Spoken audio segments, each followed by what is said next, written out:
అసలు త్రిజట ఎవరు? ఒక రాక్షస స్త్రీ అయినప్పటికీ కూడా చాలా మంచి అమ్మాయి.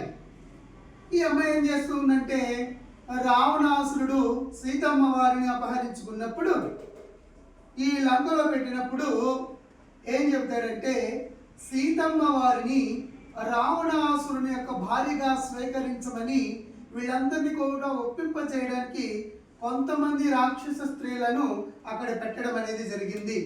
ఆ సందర్భంలో సీతమ్మ వారు చాలా దుఃఖిస్తూ ఉంటారు.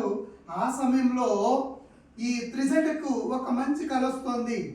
అది ఎలాంటి కలో చెప్పబడేదే త్రిజట స్వప్నం. ఫస్ట్ పోయం ఏమిచ్చాడు చూద్దాం. కలగంటి వినుడింతులార మన లంకా ద్వీపమీయబ్దిలో పలవరాలన్ మన రావణేశ్వరుని సుంభద్రత్న కోటీరముల్ కలనంఘూల రఘుద్వండలమితో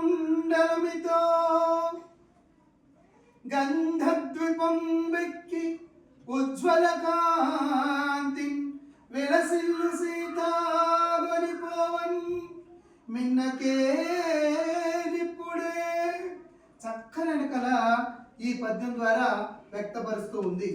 ఏమంటుందంటే, నాకు ఒక మంచి కళ వచ్చిందమ్మా, దయచేసి సీత నువ్వు ఏడవద్దు, ఈ కళ ద్వారా నీకు మంచి జరగబోతుందని ఒక చిన్న సూచన త్రిజట సీతకి ఇవ్వడం జరిగింది. దానితో ఒక్కింత ధైర్యాన్ని తెచ్చుకుంది సీత. మన అమ్మవారు ఎంత కష్టపడినా కానీ తప్పుడు మార్గంలో అసలు వెళ్ళలేదు. సో ఇప్పుడు ఈ పద్యంలో వచ్చిన కళ ఏంటంటే,